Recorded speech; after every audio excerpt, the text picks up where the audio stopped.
વિદ્યાર્થી મિત્રો good morning. ચલો આપણે અગાઉના પાઠમાં જોઈ ગયા કે ભાગ 1 માં આપણે પાઠ 2 સમજાવ્યો તને પૂરક વાચન કેટલાક પ્રસંગો, બરોબર। હવે એ પૂરક વાચન કેટલાક પ્રસંગો મેં તમને સમજાવ્યા હતા, તો પણ ફરીથી રિવિઝન કરાવી દઉં કે એમાં એ બધા 7 પ્રસંગો હતા। 7 પ્રસંગોમાં એક પહેલો પ્રસંગ સુમતનો હતો, સાઈનો પડ્યો તૂટી ગયો તો એને નિડરતાથી લખવું પડ્યો। બીજો પ્રસંગ છે પંકજ શાક લેવા ગયો તો એને પૈસા વધારે મળ્યા। એમાં બીજા પ્રસંગમાં પંકજ શાક લેવા ગયો તો એ શાક લઈને એને પૈસા વધારે મળ્યા, શાકવાળાએ તો જેને પાછા આપ્યા હોય એમાં પ્રમાણિકતા બતાવી। ત્રીજો પ્રસંગ હતો દીપા નામની છોકરી સવારમાં વહેલી ઉઠી એના મમ્મીને કામકાજમાં મદદ કરે છે, એના દાદીમાને દેવ મંદિરમાં પૂજા કરવા માટે ફૂલ લાવી આપે છે। ચોથા પ્રસંગમાં અશ્વિન બજારમાં જાય છે, ત્યાં એને રોડ પર એને મોટર અને ઘોડાગાડીની ભીડમાં એક વ્યક્તિને એને જોઈ રહ્યો છે કે એને રસ્તો ક્રોસ કરવો છે પણ એ કરી શકતો નથી કારણ કે તે અંધ છે, તો તે હાથ પકડીને રસ્તો ક્રોસ કરાવે છે। પાંચમો પ્રસંગ છે ઉષાની નામની છોકરી એની બેનપણીની બર્થડેમાં જાય છે, એની બર્થડેમાંથી એને 5 પેપરમીટ મળે છે, તો એ પેપરમીટ લઈને એ ઘરે આવે છે, તે એના નાના ભાઈ બહેનને આપે છે, કાકાના દીકરા અને દીકરીને આપે છે। છઠ્ઠા પ્રસંગમાં આવે છે નિલેશ તેના 4 ભાઈઓ સાથે ભાઈબંધો સાથે રમતો હોય છે, ત્યારે એના બા એને 5 કેરી આપે છે।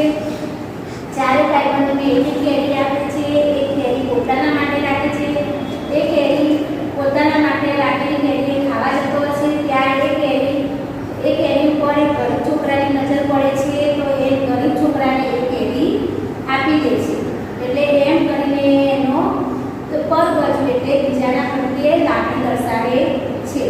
હવે 7મા પ્રસંગમાં છે બંને ભાઈઓ શાળામાં જતા હોય છે, બંને ભાઈઓના શાળામાં કાર્યક્રમ હોય છે રમતગમતનો, સાંજે બંને જોવા જવાનું હોય છે, ત્યારે એક ભાઈ નાનો અંગદ એ બીમાર પડે છે અને એ બીમાર પડે છે એટલે મોટો ભાઈ પણ કાર્યક્રમ જોવા જતો નથી અને નાના ભાઈ સાથે બેસી રહે છે અને બેસીને એને નાની નાની વાતો સંભળાવે છે।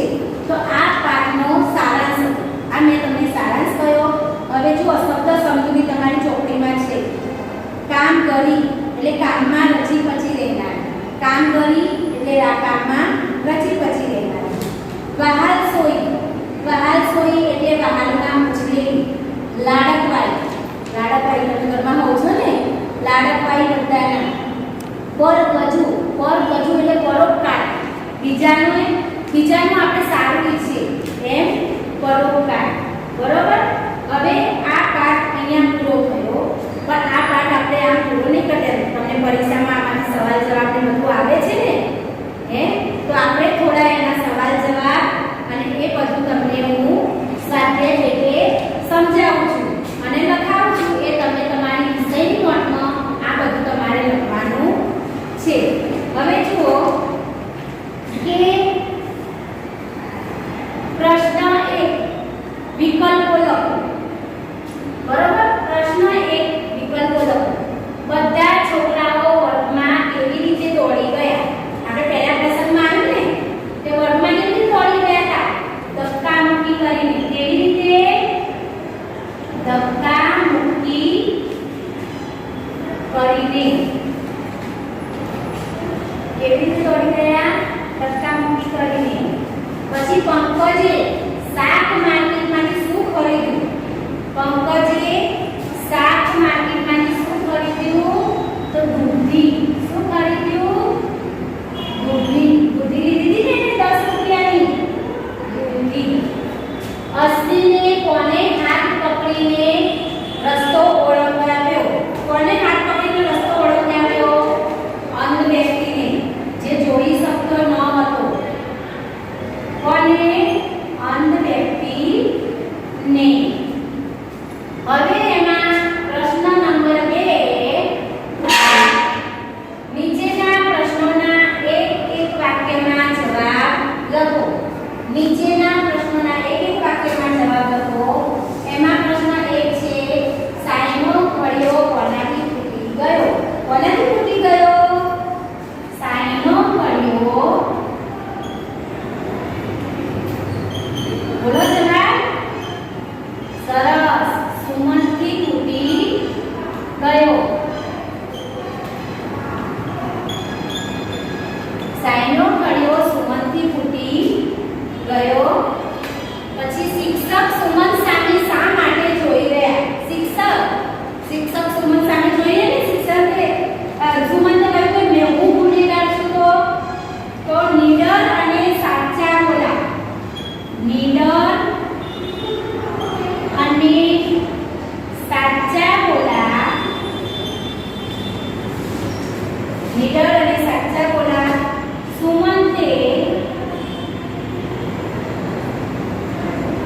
પોતાની ભૂલ કબૂલ કરી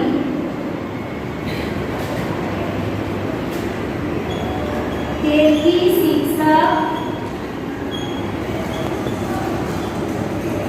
સુમન સામે જોઈ રહ્યા.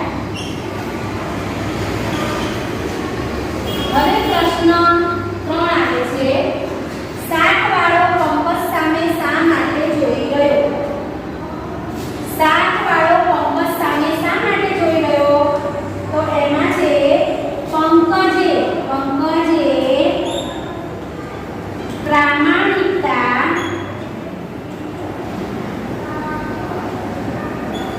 બતાવી એટલે 7 વાળો કંપાસ સામે જોઈ રહ્યો.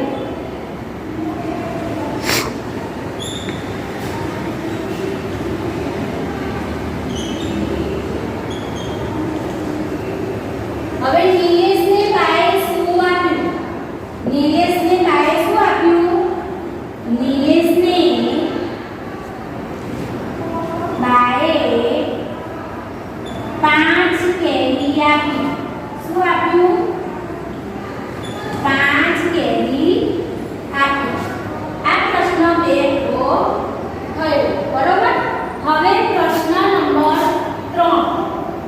પ્રશ્ન નંબર 3 માં અ વિભાગમાં સદગુણ આપ્યા છે અને બ વિભાગમાં સદગુણ દર્શાવનાર નામ છે.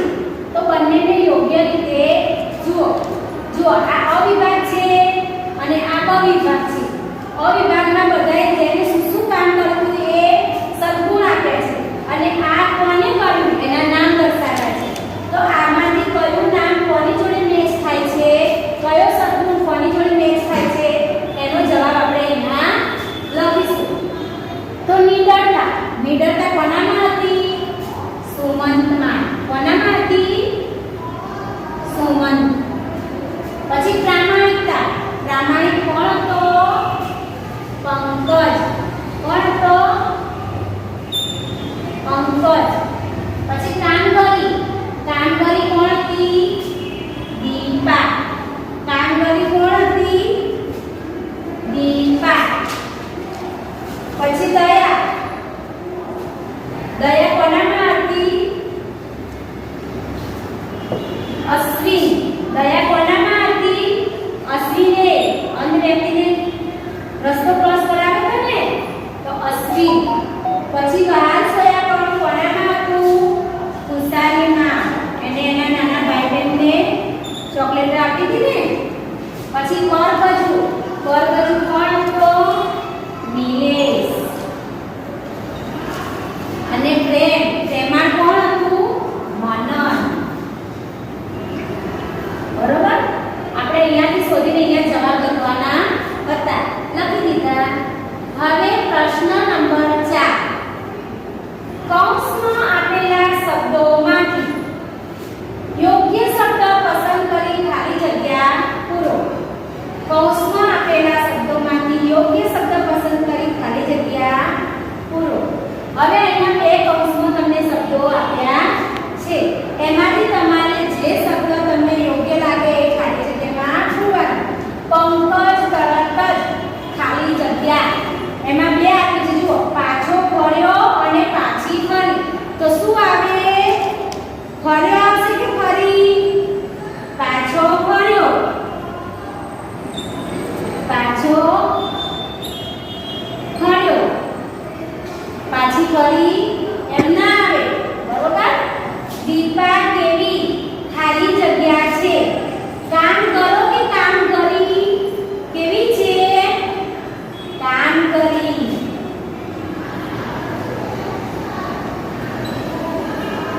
હું ગુનેગાર ખાલી જગ્યા છું, છે અને છો, એમાંથી શું આવશે?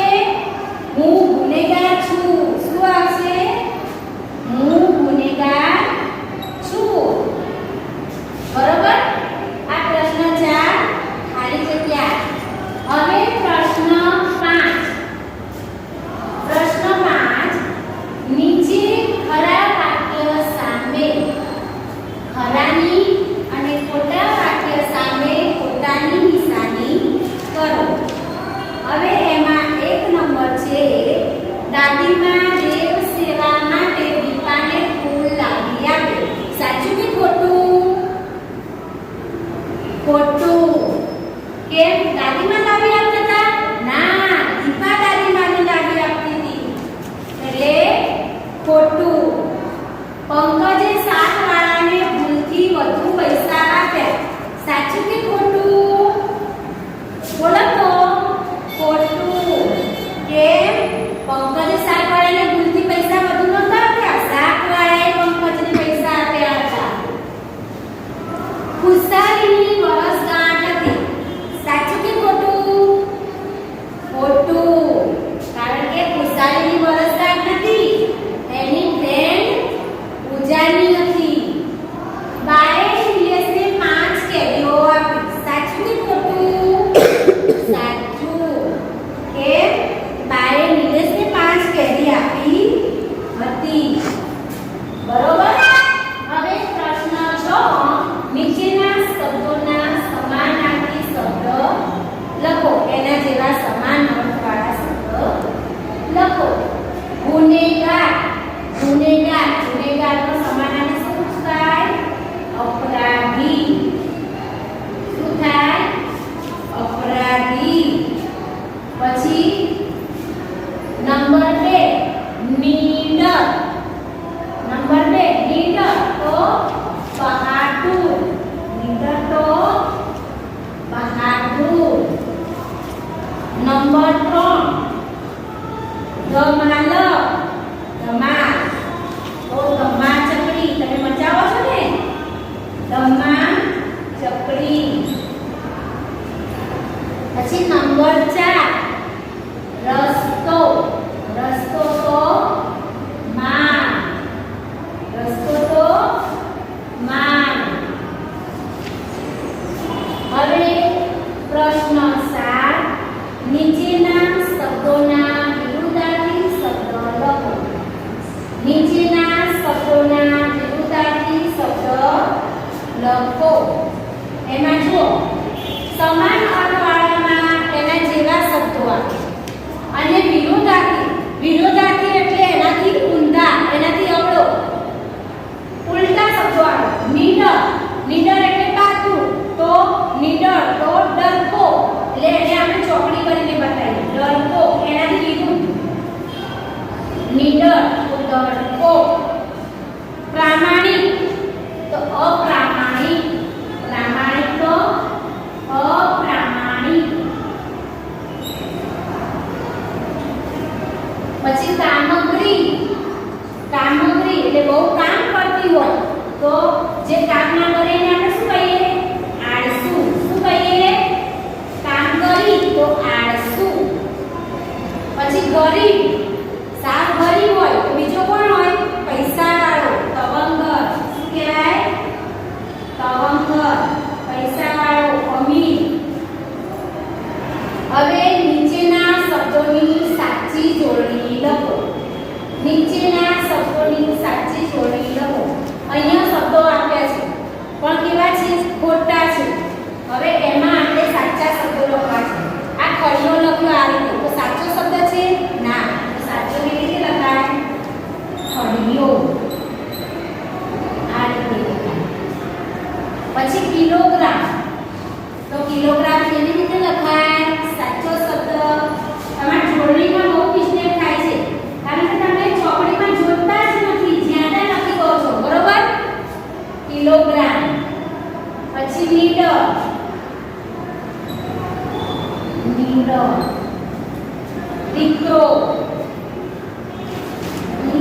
કરો.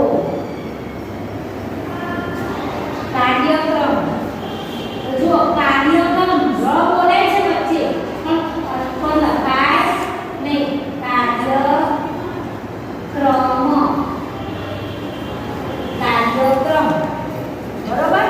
અહીંયા ક્રમમાં અહીંયા અડધો ગેપ થઈ જાય. હવે પ્રશ્ન 9 નીચેના શબ્દોને શબ્દકોશના ક્રમમાં ગોઠવો. નીચેના શબ્દોને શબ્દકોશમાં ગોઠવવા માટે પહેલા સ્વરો આપે અ આ ઈ વાળા, પછી ક ખ ગ વાળા. પણ આમાં તો આપણે બધાય પ વાળા શબ્દો આપે છે. જોયું? પ પ પ. તો એમાં આપણે સૌથી પહેલા શું આવશે? પકડવું. પકડવું. બરોબર. પછી બીજો શબ્દ શું આવશે? પરગજવું. પકડે, પરગજવું. પછી આવશે પંકજ, પાંચ અને પ્રામાણિક. બરોબર. તો આ થયો આપણે સ્વાધ્યાય. મેં તમને આ બધો જે સ્વાધ્યાય લખાયો એ તમારે વિષયની નોટમાં લેસનમાં લખવાનો છે. બરોબર. વિષયની નોટમાં લેસનમાં લખવાનું છે. આ નોટ કરી લેવાની અને જ્યારે તમે અહીંયા આવો ત્યારે સ્કૂલ ચાલુ છે ત્યારે આ તમારું બધું લેસન ચેક કરવાના હશે. હવે ફરીથી હું તમને આ સ્વાધ્યાય તમને સમજાવી દઉં જેથી તમને વધારે ખબર પડે. જુઓ પ્રશ્ન 1 છે વિકલ્પો લખો. એટલે તમને અમુક ખબર ના પડે તો મારું બોલેલું પણ સાંભળો તો તમે જવાબ તો લખી શકો ને. પ્રશ્ન 1 વિકલ્પો લખો. બધા છોકરાઓ વર્ગમાં કેવી રીતે દોડી ગયા? કેવી રીતે દોડી ગયા? ધક્કામુક્કી કરતા. કેવી રીતે? ધક્કામુક્કી કરતા. પંકજે શાક માર્કેટમાંથી શું ખરીદ્યું? દૂધી. શું ખરીદ્યું? એને દૂધી. અશ્વિને કોને હાથ પકડીને રસ્તો ઓળંગાવ્યો? કોને હાથ પકડીને રસ્તો ઓળંગાવ્યો? અંધ વ્યક્તિને. કોને? અંધ વ્યક્તિને. હવે એમાં પ્રશ્ન 2 નીચેના પ્રશ્નોના ઉત્તર એક વાક્યમાં લખો. એમાં પ્રશ્ન 1 છે સાઈનો ખડિયો કોનાથી ફૂટી ગયો? સાઈનો ખડિયો કોનાથી ફૂટી ગયો? તો સાઈનો ખડિયો સુમનથી ફૂટી ગયો. શિક્ષક સુમન સામે શા માટે જોઈ રહ્યા? શિક્ષક સુમન સામે શા માટે જોઈ રહ્યા? નીડર અને સાચા બોલ્યા. સુમનને પોતાની ભૂલ કબૂલ કરી. તેથી શિક્ષક સુમન સામે જોઈ રહ્યા. શાકવાળો પંકજ સામે શા માટે જોઈ રહ્યો? તો પંકજે પ્રામાણિકતા બતાવી. પંકજે પ્રામાણિકતા બતાવી એટલે શાકવાળો પંકજ સામે જોઈ રહ્યો. નિલેશને બાએ શું આપ્યું? નિલેશને બાએ 5 કેરી આપી. હવે પ્રશ્ન 3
નંબર 2 લીડર તો બહાદુર.